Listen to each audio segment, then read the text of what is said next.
Dear devotees, yesterday I explained some of the leelas of Shri Krishna, which are told in the 10th skand of the Bhagwatam. After Shri Krishna had killed the demon Shankachur and removed his Chudamani, that beautiful jewel from the top of his head, he went to his Bade Bhaiya Balram and he lovingly gave him that jewel. It seems that there was no shortage of demons in Braj because Kansh kept sending them.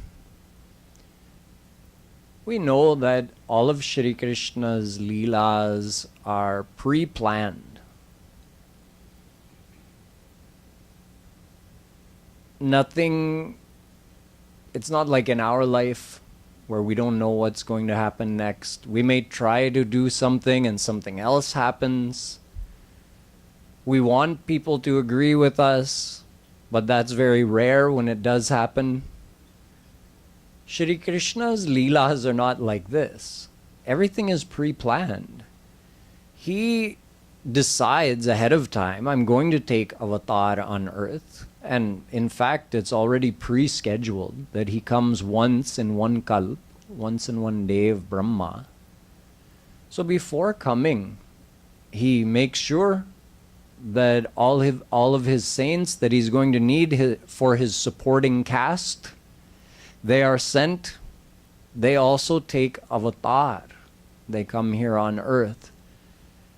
And one way or another, many saints do the seva of becoming demons.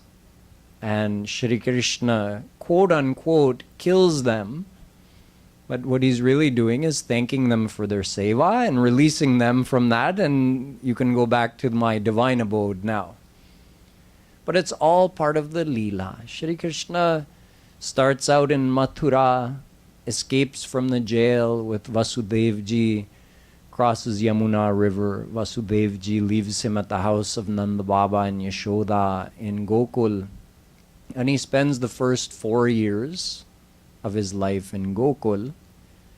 Then they decide to move a little farther away from Mathura so that Kansh can't keep sending so many demons. They move to a place which becomes known as Nandagaon. It's named after Shri Krishna's father, Nanda Baba.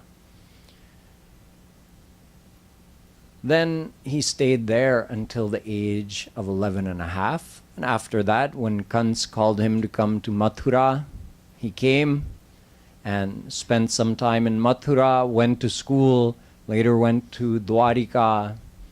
You know in general about all of these leelas.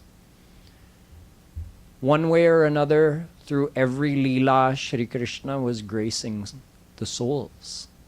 The saints directly, who were there with him, whether they were his parikar there in Braj, gopis, gwalbals, his direct family, or whether they were demons, they were all being graced by Shri Krishna to take part in those leelas with him, to be able to serve him by taking part in those leelas. And in fact, even the animals and birds and trees and plants, many of them were descended divine saints who came to take part in the leelas. There's one more demon who came, Aristasur. He came in the form of a massive bull. He came to Braj. He was a bull with big sharp horns. He was so big that the hump on his back was basically the size of a mountain. He himself was the size of a mountain. In fact, he stood so high that clouds would condense around his hump. Just like a mountain causes clouds to rise and therefore they condense, and you often see the whole sky might be clear, but around the mountain there's a grouping of clouds. Aristasur had clouds around the hump on his back like that. He was so big. And he was not nice, he was angry, and he came into Braj looking for Shri Krishna, and he was stomping on everything, breaking the mane of all the fields, smashing even people's homes, and bellowing so loudly that all the residents of Braj were fearful. So they called out to none other than our Kanhaiya. Kanhaiya, Kanhaiya, who is this? What's happening? Help us. So Shri Krishna came and stood in front of that bull, and to, get him going a little more, usko chidhane ke liye, he says, "Oh, Dushta, what are you doing here in my Braj, terrorizing my people? Don't you know who I am?" And he has his one friend beside him. He puts his arm like this and just stands very casually. So that ferocious bull became even more angry, and with a speed greater than the wind, he charged directly at Shri Krishna. Shri Krishna never flinched. He grabbed his two horns as he came towards him and flipped him like a backflip behind him. So he went a good distance back, landed on the ground, recovered himself, got up and charged again. This time Shri Krishna grabbed him by the horns, picked him up and kicked him, and then he grabbed him from one end and the other and he wrung him out like you wring out a cloth that has water in it. Little Krishna grabbed that big huge bull and wrung him out like that, and that was the end of Aristasur. Although it doesn't give the details, we know that all of these Asur who came to Shri Krishna, they were ostensibly doing so out of seva to Kansh, Mamaji, but in reality they were fulfilling the goal of their life by meeting their beloved Shri Krishna. So Aristasur was dispatched. Around about this time, Naradji figured it's time to move things along a little bit. Naradji, always with the will of Shri Krishna, causes certain things to happen. He says something or does something to move things to the next stage as per the will of Shri Krishna or Shri Ram or whoever leelas are happening.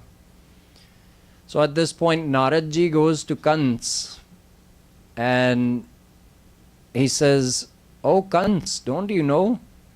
The one who is foretold to be the cause of your death, he's in Braj. He's living in the home of Nanda Baba and Yashoda. You know that little girl who had flown out of your hands and foretold that the one who is going to kill you is already in Braj? She had been born to Mother Yashoda, but she was brought here by Vasudev, and Vasudev brought Krishna to her. He's been there all along. And his big brother Balaram is also there. Both Krishna and Balaram are living in Braj, right under your nose." Kansh became furious. The first thing he did was again lock up Devaki and Vasudev out of spite or revenge or whatever it may be. He sent guards to grab them and put them in the prison again. The next thing is he sent a demon by the name of Keshi to go and kill Shri Krishna and Balaram. And the next thing is he called his ministers and his big wrestlers and the master of the biggest, meanest elephant in the whole kingdom. A real giant. So he called all of them and he said, "I've got a plan." He called Akrurji as well. So he told them, "We're going to call Krishna and Balaram to come here to Mathura, and we're going to arrange a Dhanush Yagya, similar to the Dhanush Yagya that Shri Ram took part in at Sitaji's Swayamvar. So, ministers, I want you to arrange for the construction of a huge stadium so that all the citizens from Mathura and my kingdom and from surrounding lands as well can come and watch. They can witness this. So the ministers were given instructions. Chanur and Mushtik, the two greatest wrestlers, biggest, strongest wrestlers, as well as quite a few other wrestlers, were instructed that you are going to have to wrestle against Krishna. But he told the Mahabhat, the controller of that big, gigantic elephant, that you first position yourself outside the entrance to the stadium, and when Krishna attempts to enter, you have your elephant trample him. But if by some chance he gets past the elephants, then the wrestlers will challenge them to wrestle. I mean, they're just little boys, Krishna and Balaram. How hard could it be to kill them? So Chanur and Mushtik, you'll be tasked with wrestling against them and killing them. So this is Kansa's big plan, to organize this Dhanush Yagya, and he tells Akrurji that you go and don't tell him anything except that, I've brought this beautiful chariot for you and you've been invited to witness this Dhanush Yagya. Please come and observe the glory of your ancestral place, Mathura, where you were born, where all of your forefathers are from. So we're inviting you to come and take part in this event. Just tell them that much. Don't tell them anything else. And then when they come, we'll take care of them. Kans had plans for world domination. Yes, he says, oh yes, because if I get rid of Krishna and Balaram, then my father, Ugrasen, from whom he had stolen the kingdom and put him in jail, says, my father, Ugrasen, although he is old, he's still very greedy to get his crown back. And Krishna and Balaram would want to help him. So once I kill Krishna and Balaram, Kans is so evil, he says, I'll do the same to my father and the rest of his supporters, and then everyone that's left is with me. Jarasandh, who has a huge kingdom, he's going to support me. Narakasur is going to support me. All these other kings, they're all on my side. So I'm going to rule everything. All I have to do is kill these two little boys, Krishna and Balaram, and my whole plan will fall into place. So Akrurji was sent to Braj. Keshi had been sent ahead, actually. Keshi went there, but that's a short story. He also reached there, went into Vrindavan, actually, and there's a place there nowadays you can see. It's called Keshi Ghat. It's where Shri Krishna took a bath in Yamuna after killing Keshi. So Keshi came in the form of a huge horse. As big as Aristasur was as a bull, Keshi was as big as a horse. And the mane, the hairs on his back and his tail, because he was so tall, when he moved around, those hairs would make the clouds break apart and move around. He was so tall. So he came into Braj and he started stomping around. He was so big and heavy that it basically caused an earthquake when he walked around. So Shri Krishna, of course, came and faced him head on and he roared at him. He didn't say anything, he just roared. So that got Keshi ready for a fight. He charged at Shri Krishna. Same thing, Shri Krishna grabs him by the hind feet, twirls him around, and throws him. He gets back up after some time, regains consciousness, and he charges at Shri Krishna with his mouth open, charging at him to swallow him. So Shri Krishna goes like that, and he swallows his arm on the way in, knocking out most of his teeth. And then he just made his arm swell up. And Keshi also swelled up like a balloon, and that was the end of him. So Kanha dispatched Keshi, and then he went to the place which is now known as Keshi Ghat. It's one of the most popular places for people to go and bathe in Yamunaji. So he went in there and had a holy bath in Yamuna. So the final demon that Kansh had sent had been dispatched. Akrurji was on his way. He had been given Agya to come and call Shri Krishna and Balaram to Mathura. But before we get to that, there's one more beautiful description called the Yugal Geet, which comes. It's one of the final leelas described for Shri Krishna's time in Vraj. In the Yugal Geet, the gopis are talking amongst each other about Shri Krishna. Shukdev ji says, Krishna every day went out to graze the cows with the Gwalbals, and every day when he went, he took the hearts of the gopis with him.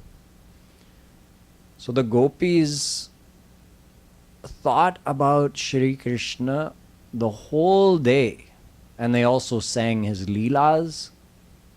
That's how they spent their day, with difficulty, missing him so much, thinking, when will the evening come when he's going to come back and we'll get to have his darshan. In this way, gopis started talking amongst each other. And this is called Yugal Geet because the shloks are paired. Yugal means two or both. So the first pair of shloks describes something, it's in the words of the gopis. The gopis are describing about Shri Krishna's appearance in the first shlok of the pair, and in the second shlok of the pair, they're describing about the effect of his flute, his murali. So it's a very nice, it basically presents these beautiful vignettes or these beautiful jhankies, these scenes that are described, which are so good for Rup Dhyan. These are beautiful descriptions where there's not necessarily a lot of action happening, but it's describing different scenes of Shri Krishna and the effect of his flute. I mentioned yesterday that the effect of Shri Krishna's flute is one of his special qualities. It's called his Murali Madhuri. Satyam Jnanam Anantam Brahma. Ved says that God has unlimited powers and unlimited qualities. In Shri Krishna, those are revealed in totality, which is why he's called Purnatam Purushottam Brahm. Purna means full. All the other forms of God are none other than Shri Krishna. Shri Krishna himself is Ram. Shri Krishna himself is Vishnu, Shiva, Durga, etc. In those other forms, he's not revealing himself in totality, although he is still himself in totality, but he's not revealing it externally through his actions or his appearance. You see, as Ram, although it's the same Shri Krishna, but he's not revealing in full his playfulness, his lovingness. Shri Ram doesn't play on the flute. Why?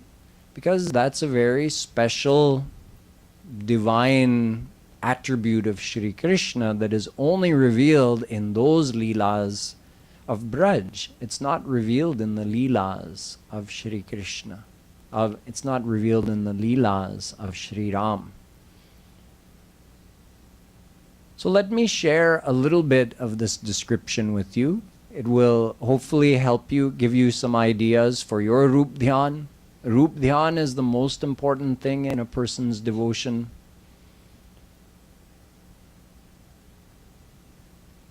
Joining our mind with Shri Krishna through thinking of his form, thinking of his leelas and his qualities. This is what a person has to do. So let me share a little bit of the description from this Yugal Geet. The gopis are saying that when Shri Krishna stands and tilts his head to the right, like that, standing in his Tribhangi Lal pose, right? He's bent at the waist and ankles as well, like he's standing with the feet crossed, and his head tilted to the right, and the flute on the right side, and he brings the flute up to his red lips, and with dancing eyebrows he begins to blow into the flute, and his fingers dance across the holes in that flute. When that happens, the effect is so great that these celestial beings called Siddhas, it's another form of celestial being residing in Swarg, they come in their Viman, in their aerial chariots, you can say, and they watch from above, and they're amazed. They're just looking at this beautiful pose of Shri Krishna and listening to what the melody he's playing on his flute. And they're so entranced that as they're watching from above, they actually lose awareness of their own body. They're not even conscious that, is the braid in my hair coming loose and flowers are falling out, or this ornament fell off, or this garment is loose and not fitting properly. They have no idea. They're just looking and completely entranced. That's one jhanki they give. Gopis are talking amongst themselves. Shri Krishna is out grazing the cows, and they're just passing the day talking about him. They go on and they explain that Shri Krishna, he's so beautiful. His smile is so brilliant. Nowadays, all the movie stars have nice white teeth. You can buy whitening toothpaste and whitening strips and all these things. Shri Krishna has naturally white teeth. They're described as being like a mala of pearls, a perfect row of pearls. And when he smiles, it's a brilliant, charming smile, which is so brilliant that it even causes his chest to shine. And on his chest, he does have an interesting mark called the Shrivats. It's said to be Lakshmi, who resides on his chest in the form of a little light pattern. So it looks like lightning. Like he's kind of dark, like Ghanasham, like a dark rain cloud. And on his chest is this white streak. And with his teeth shining so brightly, so beautifully, when Shri Krishna plays on his flute, thinking that the gopis are missing me, we've been separated all day, let me play on my flute to give them a little taste of that feeling that I'm coming. I'll soon meet them. So when he does that, sending the sound of the flute all over Braj and breathing life back into the bodies of the gopis, whose pran felt like it was about to leave because they couldn't live without Shri Krishna even for that amount of time. It was like life got breathed back into their bodies. Now when the sound of that flute goes around Braj, the cows, the bulls, the deer, they all hear it also. So they are attracted by the sound of Shri Krishna playing his flute, and they all come around Shri Krishna. And they just watch him. And, you know, they're usually, because in Braj there's so much lush green grass, they're always finding something good to eat, so they're always chewing their cud. They have a mouthful of something.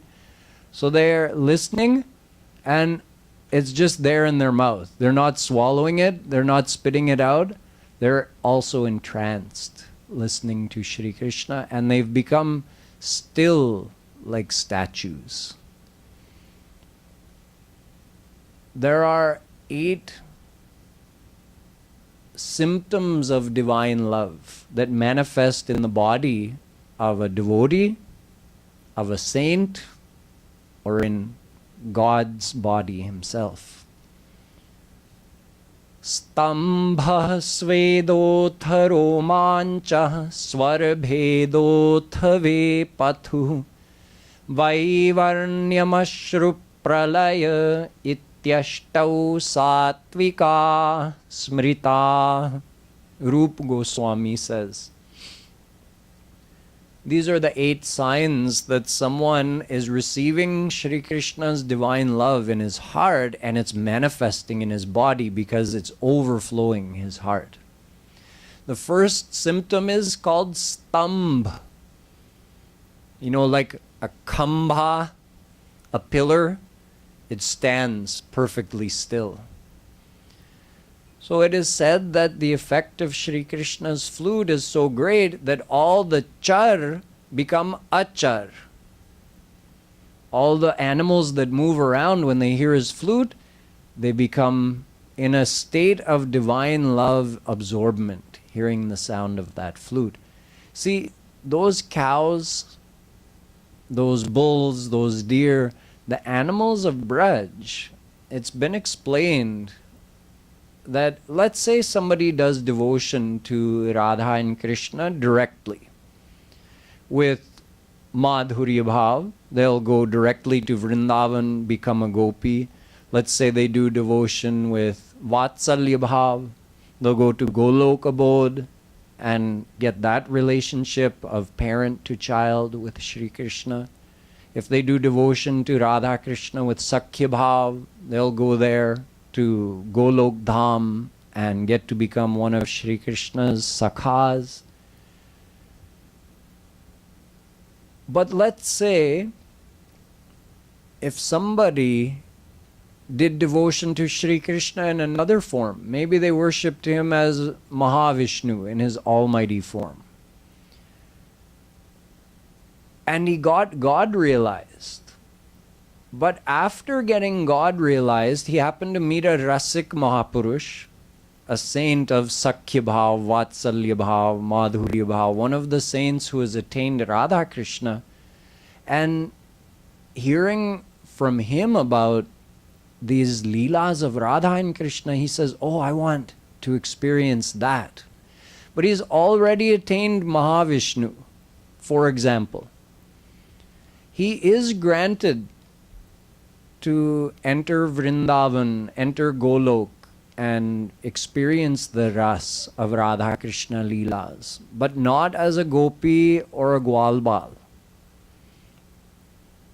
If he had attained one of the other personal forms of God, he is given entrance to Shri Krishna's divine abode, but as a cow or a monkey or any of the other living beings who move around.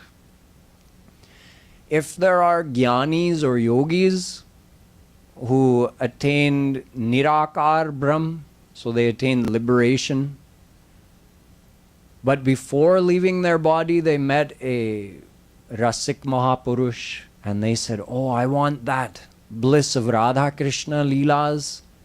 They're also given they're allowed to enter Golok or Vrindavan, but as the static beings, trees, plants, etc.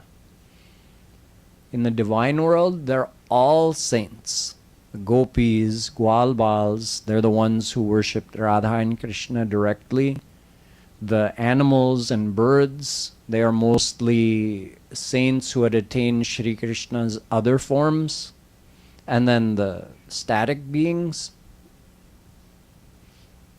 they're the ones, the gopis, the jnanis, yogis, who had attained liberation, but before leaving their body, surrendered to Radha and Krishna. So these cows are also exhibiting the symptoms of divine love. They've become stambh. Even their mouth stopped working, and they're just standing there entranced by Shri Krishna. Not only the trees and plants and animals of Braj were divine, but even Yamuna river is divine. Yamuna ji is the Adi Bhautik Roop of the goddess Kalindi, a divine personality. She also came in a material form here on earth as a river in order to serve Shri Krishna in Braj. So the gopis are saying that sometimes Shri Krishna dresses up in a very earthy way, very simple, like a village boy. He'll go and actually almost like a, you know how pahalwan, they put some dirt on themselves over here and maybe some colorful clay and decorate themselves and maybe some berries or just something, things from the earth, right? Decorating the... Shri Krishna does that sometimes, puts his pagadi on and finds something to decorate himself and ties up his kachani and has his stick, and he's looking very cute as a little wrestler. And then he uses his flute to call out the names of the cows. So when he plays his flute, Yamuna ji also hears it. And Yamuna ji is thinking, oh, I also wish I could get the foot dust of Shri Krishna. She hears the flute, she can't see him, he's too far. She's thinking, if only the wind would blow up some of his foot dust from over there, and that foot dust would come and land in me. So the gopis describe that Yamuna ji is also getting excited thinking of that. Like her arms are going up, so the waves go up sometimes. But then she becomes totally still. Stops moving. The whole flow of Yamuna ji halts. And gopis are saying this is also sattvic bhav. And they give a comparison that when they get an embrace from Shri Krishna, they feel so much love that their hands may tremble for some time, but then they become still. And they're thinking, we're so unfortunate, we can't even hug him back. We're so absorbed in that bliss, our body becomes still and we don't have control over it anymore, and we're just standing there still like statues. So Yamuna ji is doing the same thing. She's getting excited and then becoming totally still. This is another jhanki described by the gopis. After that, they tell some more. They say that of all the things in this world worth seeing, and anything that may be beyond this world, the most beautiful is Shri Krishna. And they tell about the saffron that he applies on his forehead, saying that even that is so beautiful, you just want to look and keep looking. It's so attractive. So when he goes into the forest and he's playing with gwalbals, and over there on the apron, like on the lower green part of Govardhan Hill, the cows are grazing, and he wants to call them to come to him. So he calls each cow's name on his flute. And he has his banmala also. His banmala reaches all the way down to his knees. Banmala is made of 5 different divine flowers that grow in the jungle. And he wears that 5-colored flower mala. So it's very fragrant also. Plus, there's a natural fragrance of Shri Krishna's beautiful black curly hair. So his hair has a fragrance, his banmala has beautiful fragrance. So there are bees attracted. Big lazy bumblebees. And they're all buzzing around, but not feeling so lazy anymore. They're so excited by this fragrance, they're buzzing loudly all around Shri Krishna. And Shri Krishna pays respect to them by playing on his flute in a tune that matches their buzzing. So he and the bees are singing together. And when that happens, it's so enticing that the hunts and the other water birds that float on the water in the nearby sarovars, they start coming closer. And they come out of the water and they walk over to Shri Krishna and they sit there like paramahansas. They come close, they sit, and they close their eyes, and just like that, internally, they're just worshipping Shri Krishna. So everybody is affected by the sound of his flute.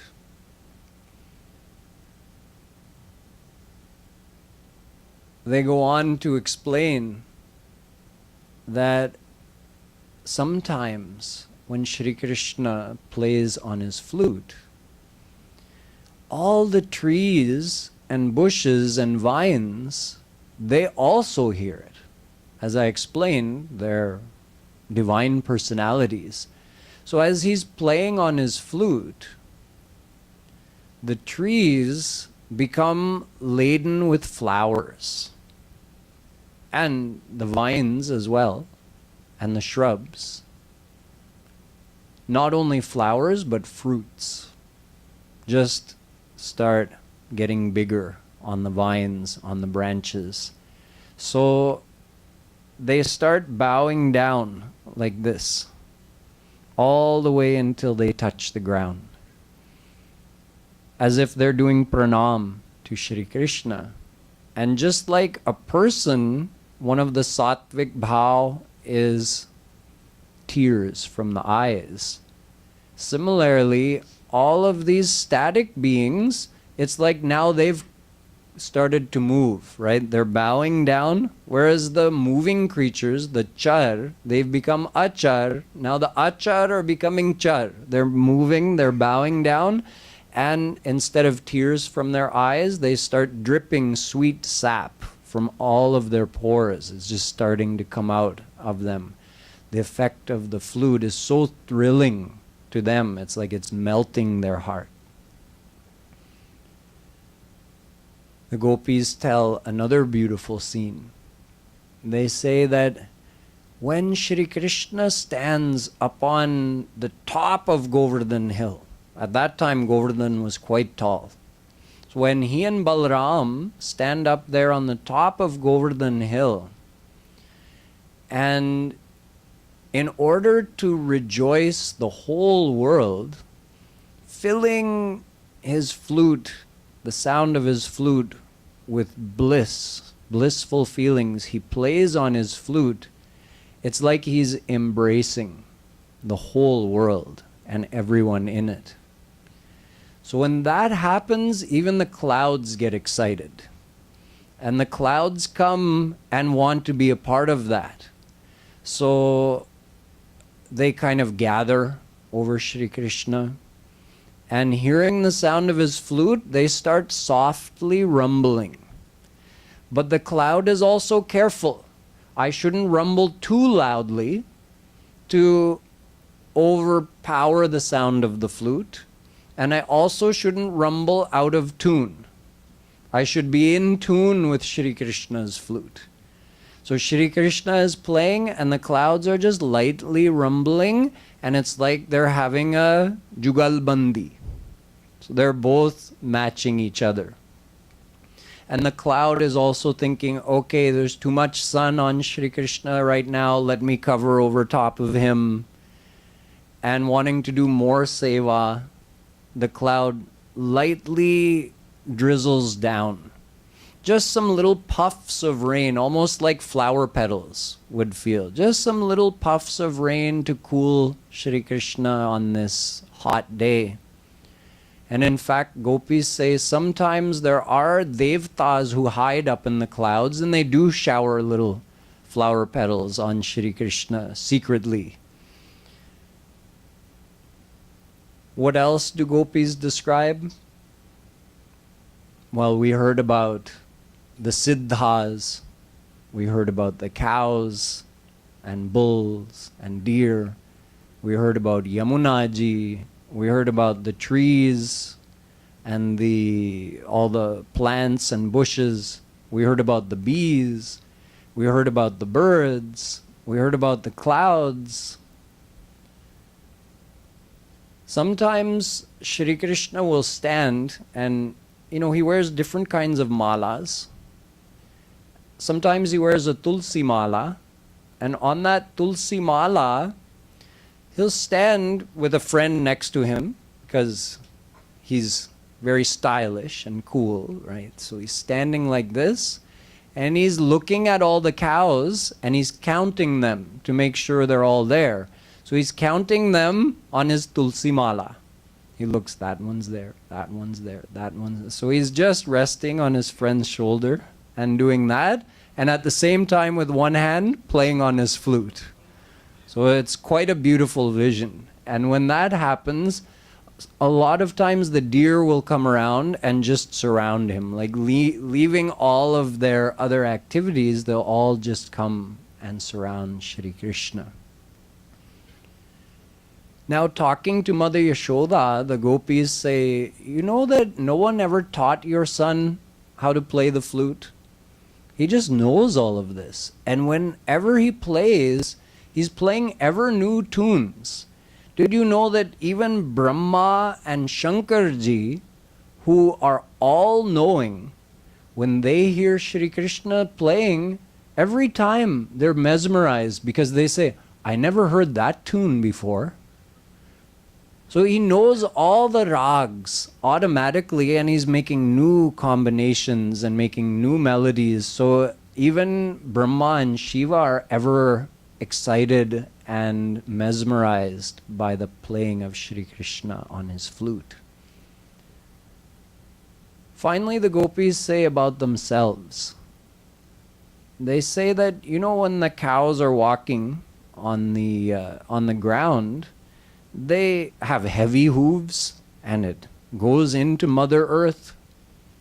Now Shri Krishna has very soft feet, and on the soles of his feet he has some divine symbols like a flag and a lightning bolt, etc. Now when his feet touch Mother Earth, it's like he's healing the wounds caused by the hooves of the cows. So he's soothing Mother Earth by walking on her. So when we see him walking like that, and he's walking with a beautiful gait like an elephant, the elephant is the best example that anyone gives for a style of walking, because we've never seen Shri Krishna walk, so we can't imagine it. So to help someone else who hasn't seen it imagine it, they're saying that the way an elephant walks with that graceful gait and kind of almost dancing to and fro as it walks. That's how Shri Krishna walks. So his graceful gait, his beautiful soft charan, the tune he's playing on his flute, and his playful glances that he tosses our way as he's walking just makes us forget our body consciousness, and we just stand there still watching him walk by with the cows. So at this point they say, anyway, what's taking him so long today? We're waiting and waiting and waiting and he hasn't come. So one gopi says, oh, you know that there are some big important personalities that wait for him along the way, like Brahma and Shiva. They go and do pranam. So he's probably getting slowed down by that. You know, he can't be rude. He has, if they're doing pranam, he has to stop and wait. So maybe that's why it's taking a little longer today. But oh, look, see the cows coming now. So you see all the huge herd of cows, because Shri Krishna has all of his cows, and each Gwalbal has their family's cows all together in a big herd. So then the gopis describe Shri Krishna coming back into the village and passing their home, where they were waiting the whole day, even as they were doing their chores, just waiting with such an excitement to meet Shri Krishna when he's coming back. So they're saying, oh, look, isn't it so beautiful how, because he's been walking behind the cows, the dust from their hooves has flown up, and all of that braj, it has settled on his banmala, it's settled on his beautiful shiny hair. So he's further decorated with the dust of braj. And look how he's walking with Gwalbals, talking to them, glancing our way here and there, playing on his flute, and just like a big procession coming through past the gopis' homes. So the gopis have a very short time to have darshan, just as he comes and then goes to his house. So they're watching him because the Gwalbals live all the way along the way as well. So they're saying, oh, look, he's saying goodbye to that friend, and that friend is taking his cows and going towards his house. And then, oh, he's saying goodbye to that friend, and look, now he's passing my house. And in this way, Shukadev Ji says, the gopis passed every day like this, completely absorbed in thoughts of Shri Krishna, talks of Shri Krishna, just engrossing their mind in thinking of him night and day. So this is a little glimpse of that beautiful Yugal Geet described by Shukadev Ji of the conversation of the gopis, told in the 10th canto of the Bhagwatam. I'll tell some more leelas further ahead tomorrow, where we'll get to hear a very important part of the Bhagwatam when Akrurji comes and requests Shri Krishna and Balaram to go to Mathura, and they take leave of the gopis and Radha and Mother Yashoda and everyone and go to Mathura. So there's an important devotional thing to understand about Shri Krishna's leaving Braj, which we'll discuss tomorrow. Boliye Vrindavan Bihari Lal Ki Jai.